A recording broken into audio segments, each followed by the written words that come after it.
Yep, good day. Chief here, a couple days late. Oh well, things happen. The more I talk about things, the more I realize that I've still got subjects to talk about. And then, because like every day I go down to my kitchen, I see this and I was like, oh, something I did while I was still assigned to the 66th MI. I went on to Nijmegen, 2007. So that was like the first summer or second summer I was there. And I was the only officer. Everybody else was enlisted, and the MI battalion was doing it that I was no longer assigned to, because at this time I was already down at Heidelberg working for 7th Army. So I told them, they were like, Chief, are you sure? Because of your age and stuff like that. Everybody was concerned because I was 54, I do believe, at the time. Let's see if I can add it in my head. Yes, I was 54 at the time. Or, nope, I was 53. It happened before my birthday, same month. So I was 53 at the time. We had to carry 35 minimum rucksacks on our backs, besides the water, because, you know, you drink the water and that weight will go away. So if you're counting on water as part of your 35 pounds, you might get penalized. I don't know what the penalty was. I don't think it was ever prescribed. I guess you probably have to put some rocks in your backpack to make up the additional weight. So there was, I almost want to say there was about 16 of us. I could be wrong, but I know it was a pretty good number. It was more than a dozen. It was less than 20. Everybody else was enlisted. We did do some practices, but I don't think that the staff sergeant that was in charge got all the support from the main unit, because we should have been hiking almost either every other day, and then sometimes it's like 2 or 3 times a week, to include the weekends occasionally. So we practiced as best as I could, and she kept trying to find longer and longer routes so we could build up, because it's 25 miles each day.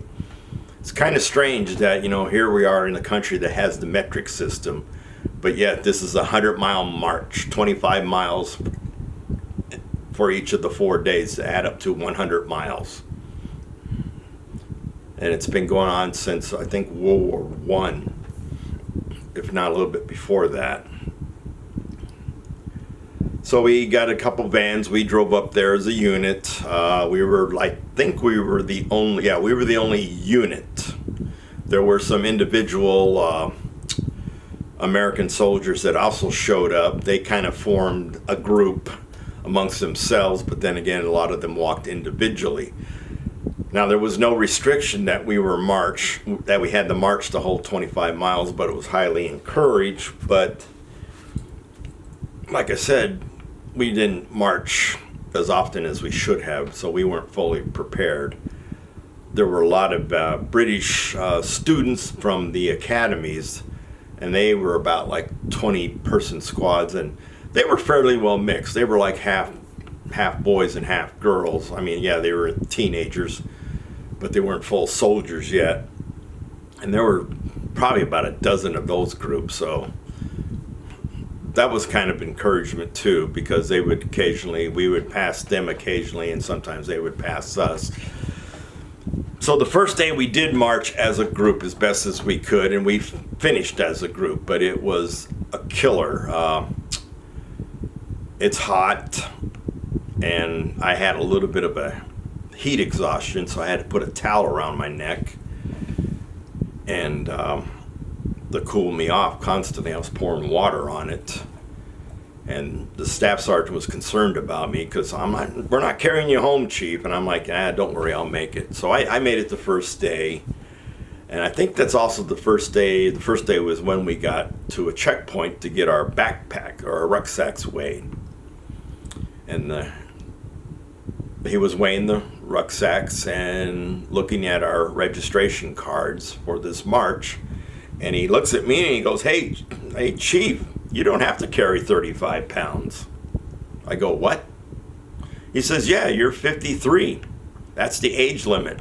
53 is where you don't have to carry the full weight. I said, well, how much do I carry? He says, you can carry as much or as little as you want, and you'll still qualify. I'm like, awesome. So we got to a rest area because the British Army and the Dutch Army were building the rest areas where they would have something to drink, something to eat, first aid stations, and whatever else was required from marching.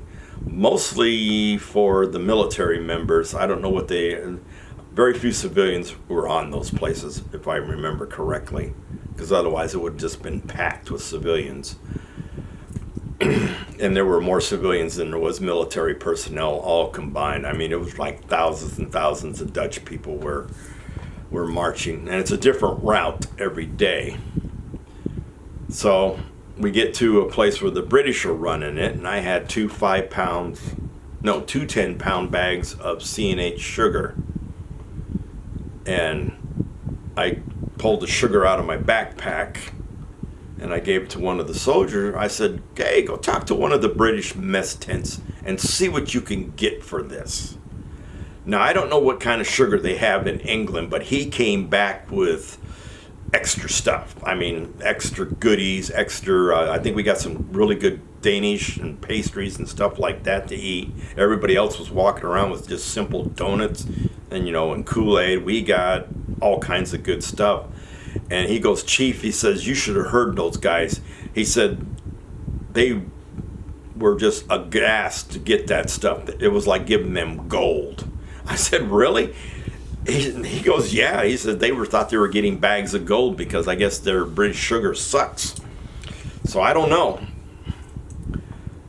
So that lightened my load for the day, made it through. So every night, the Dutch medics had tents set up to where you could get moleskin on your rough spots that you developed the first day of the march. So yeah, I mean, I had some toes that looked like they wanted to explode. I mean, everybody did. I ended up losing 4 or 5 toenails throughout the days that I did march. I didn't make it to day 4. So they would put moleskin on your toes, and then they really didn't give you foot massages. And they were funny because some of them got squeamish because they would see, I'm like, you're supposed to be a nurse. You're not supposed to get squeamish. And some of them got squeamish because I remember on the second day, my second toe on my left foot, they encased it with moleskin. So in other words, it was airtight, holding my toe together. And then after the second day, when I went to go get it changed out, my toe looked like it was filled with blood. And she looked at it and she saw this ballooning effect of the blood, and she was so hesitant to use her scissors to cut it. And when she did cut it, it just sprayed, and she jumped back, and she was so careful to pull the moleskin off, and it also was attached to my toenail. And she was like, oh, I'm going to go get a doctor. And I go, why? So I look down, and my toenail is like up, hanging by just a thread to the rest of my foot, to my toe. So I reach over, just snatched the toenail off, and she almost passed out. And she went and got a doctor, and he says, oh yeah, just wrap it up good, blah, blah, blah. His feet look fine. That's, expect, toenails to fall off and stuff like that. So I did okay the second day, but our formation fell apart. Occasionally we would get together because we had some really slow people that couldn't handle the pace and you can't, if you got a good pace, you don't want to slow down because that's going to injure you because you'll be taking shorter steps, so you'll end up messing up your legs. We didn't lose anybody the first day. The second day, I think we lost 1 or 2, and one guy had wrenched his ankle or something like that, and it looked terrible. It was all black and blue and started turning purple right away, and so he was out of the picture. But second day, we fell apart towards the latter half of it.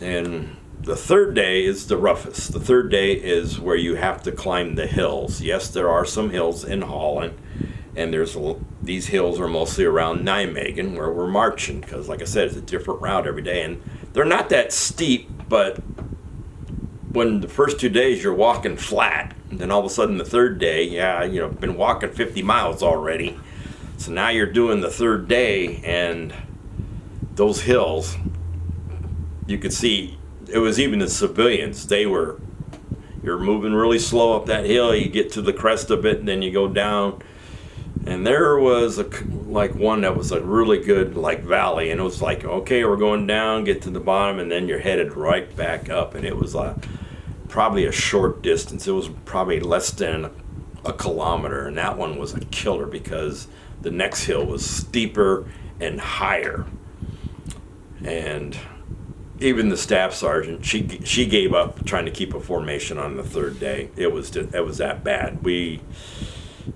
That was the super hot day, because that was the hottest day that I march.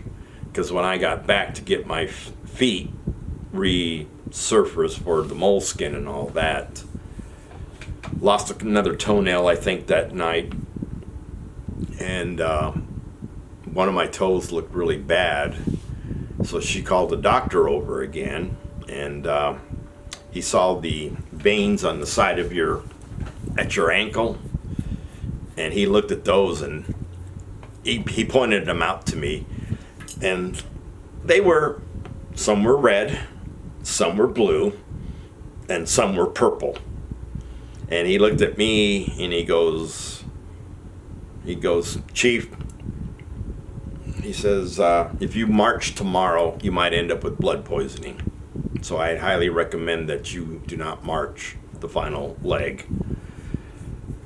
Kind of disappointing in a way, because I think I pointed out my first duty assignment in Berlin, I didn't get to go because I had hernia surgery during that time frame, so I couldn't march on that one. And then I wanted to get back to Germany for so long to do a Nijmegen, and this was the only opportunity that I had, so I felt kind of bad that I couldn't march the last day, because camp was boring. I mean, because everybody's out of the camp. There were very few of us. I think now we had lost maybe about a quarter of our group, because there was 4 or 5 of us. And we're just sitting there all day, and just laying down, taking it easy, because there was no entertainment, nothing to see. To get anywhere, we would have to walk. And we're not supposed to walk, because they made a camp for us outside of towns, and you had to get bussed or banned, and they didn't want us driving because we parked our vehicles, and they said, we don't want you to drive your vehicles in and out, because it was like a one-way road, and they didn't want to have accidents or congestion or anything. So we were stuck there. We could only leave on buses, because they would bus us to the start line every morning. So we're sitting there waiting. They, like I said, they did have the chow hall open for us so we could eat. And looking at my timer, looks like this is going to be a part 2. But part 2 will also be part of a show and tell, because I'll show all my wonderful souvenirs, because not only did I pick this up, I picked up a lot of stuff, because after the 4 days, that's when all the trading took place. And I got some good deals. I got some bad deals, I guess, but I didn't care. So this is Chief out. Nijmegen, 75 miles out of 100. Not bad for a 53-year-old, and everybody was expecting me to fall out day 1. And you know what to do. Freedom's not free. Hug a vet, thank a vet, sleep with the vet if you can. You know what to do.